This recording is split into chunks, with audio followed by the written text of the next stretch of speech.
Okay, so hi guys, we are the group 4. We are going to discuss about utilitarianism, the consequences, ethical framework. So, utilitarianism is a major theory under consequentialism, which evaluates whether an action is morally right based on its outcomes, and it focuses on maximizing overall happiness or utility for the greatest number of people. So, in simple terms, utilitarianism tells us that if more people become happy because of our action or your action, then it is right.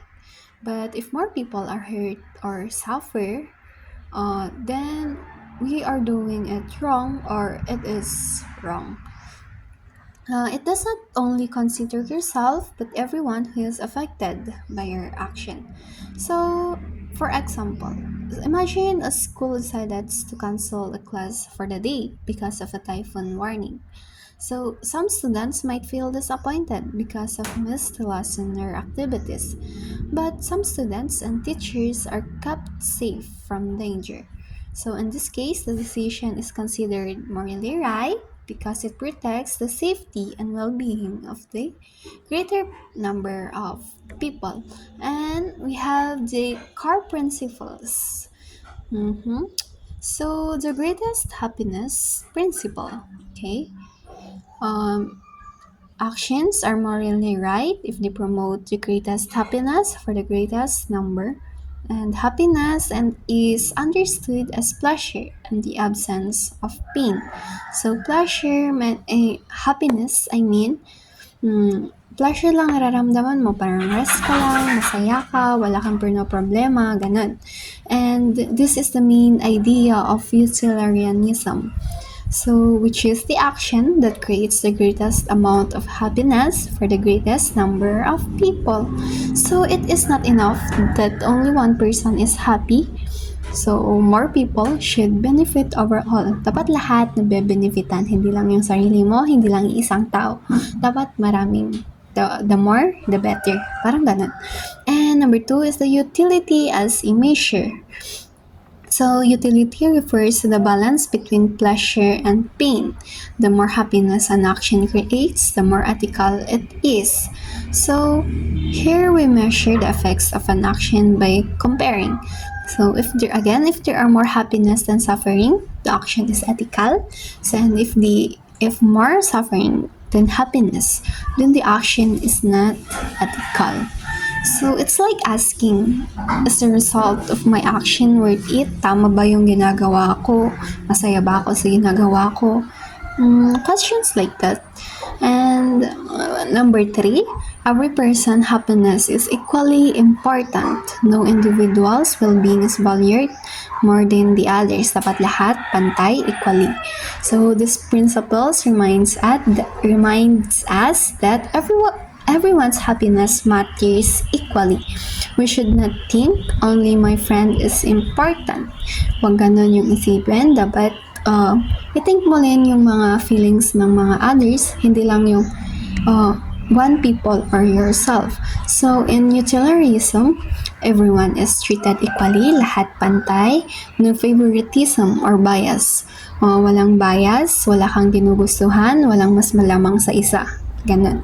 So, overall, utilitarianism is about choosing actions that create the greatest good for the greatest number. That's all. Next slide. Types of utilitarianism. Utilitarianism has two main types: act utilitarianism and role utilitarianism. Act utilitarianism focuses on individuals' action. It asks, will this specific action create the most happiness? If yes, then the action is considered right even if it breaks our general rule. For example, lying is usually wrong. But if lying can save someone's life, then it becomes morally acceptable in that situation. On the other hand, rule utilitarianism focuses on following rules that generally lead to the greatest happiness. Instead of judging each action separately, it asks, what rule is followed by everyone that would create the most good? For example, having a rule against lying is important because it builds trust, and trust benefits society as a whole. Utilitarianism was developed and improved by important philosophers. Jeremy Bentham is known as the founder of utilitarianism. He introduced the principle of utility, which says that actions are right if they promote happiness and wrong if they cause pain. He also created the hedonic calculus, a way of measuring happiness by considering factors like intensity, duration, and impact of pleasure and pain. Later, John Stuart Mill improved Bentham's ideas. He argued that not all pleasures are equal. According to Mill, higher pleasures like learning, thinking, and creativity are more valuable than lower pleasures like physical and enjoyment. He also emphasized the importance of individual rights alongside happiness. Together, Bentham and Mill shaped utilitarianism into a more complete and influential ethical theory. Strengths of utilitarianism. The first one is practicality. It provides a clear method for making decisions based on outcomes. You look at what will happen, then pick the choice with the best result. For example, you have 100 pesos. Either you buy a candy just for yourself or buy pencils for 5 classmates. Pencils help more people, so you choose pencils. The next one is flexibility. Flexibility can be applied in different situations and moral dilemmas. You can use it for small or big problems. It works because it only asks one question.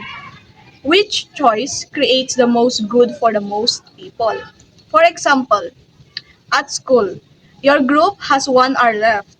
Either you can make the poster pretty or finish the report. The teacher only grades the report, not the poster. Finishing the report helps the whole group pass, so you do that. The last one is focus on the collective goods. Encourage actions that benefit the majority and reduce harm.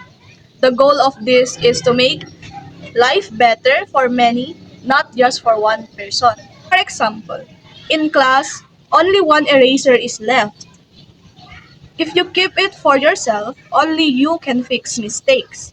If you put it in the middle, 30 classmates can use it. Sharing helps more people, so you share it. Criticisms of utilitarianism. The first one is difficulty in measuring happiness. Pleasure and pain are subjective and hard to quantitate. Utilitarianism says, pick the action with the most happiness minus the least pain. But happiness and pain live inside people. We don't have a tool to measure them like we measure weight or height. Second one is risk of injustice. The majority's happiness might come at the expense of minorities. Utilitarianism only cares about the total amount of good. It doesn't care who gets the good or bad. So, if hurting a few people helps many people, it can say, do it. The last one is demanding nature. It requires people to always act for maximum utility, which can be unrealistic. Utilitarianism doesn't say do good sometimes. It says every choice, every minute, pick the option that helps make the most good in the whole world. I will explain how utilitarianism is used today. Utilitarianism is important in making public decisions. Governments try to choose what is best for most people. For example, in healthcare, medicine, vaccines, and hospital services are given in a way that can save more lives and help many people. Environmental laws also follows this idea. They try to balance development and protect nature so that people can benefit now and in the future. In businesses, companies also use utilitarian thinking. This is called corporate social responsibility. It means businesses do not only focus on profit but also think about helping society. They considered employees, customers, and communities so their decision can create more good for many people. Slide 9, I will explain how utilitarianism is used in technology and artificial intelligence. Utilitarianism helps guide decision in technology by trying to reduce harm and increase benefits.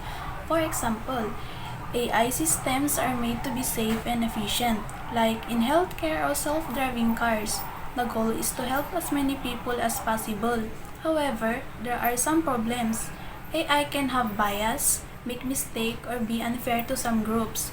Even if it helps many people, it can still harm others. Because of this, utilitarianism in technology should be used carefully and combined with other ethical ideas to make sure it is fair for everyone. Historical context and evolution. Utilitarianism emerged in the late 18th century through Jeremy Bentham, who emphasized maximizing happiness. He believed that the best action is the one that brings the greatest happiness to the greatest number of people. For him, all happiness was equal, and the goal was to increase pleasure and reduce pain. Later, John Stuart Mill refined the theory by introducing qualitative difference in happiness and emphasizing individual rights. John Stuart Mill improved this idea. He said that not all happiness is the same. Some kinds of happiness, like learning or helping others, are more valuable than simple pleasure. He also believed that people's rights and freedom should be protected while trying to achieve happiness. Modern thinkers like Peter Singer expand the theory to include global ethics, animal rights, environmental concerns. In modern times, thinkers like Peter Singer expand utilitarianism to include bigger global issues. He argued that we should care not only about people near us but also about people around the world. He also said that animals can feel pain, so they should be treated ethically. He included concern for the environment because protecting nature helps both current and future generations. Comparison with other moral deontology. This one focuses on rules and duties. It says some actions are just right or wrong in themselves, no matter what happens after, like telling the truth or keeping promises. You do them because it's your duty, not because of what you'll get out of it. It's more about doing the right thing than worrying about the outcome. Virtue ethics. This look at who you are. It's about developing good character traits like being honest, kind, or brave. Instead of asking what should I do, it asks what kind of person should I be. It's about growing into someone who naturally does good things. Comparison insight. Utilitarianism prioritizes results while other frameworks emphasize intentions or character. This makes utilitarianism more flexible but sometimes morally controversial. In conclusion, utilitarianism is a powerful ethical framework that evaluates actions based on their consequences. It focuses on maximizing happiness, makes it highly practical and socially oriented. However, its limitations, such as potential injustice and difficulty in measuring happiness, require it to be balanced with other ethical perspectives.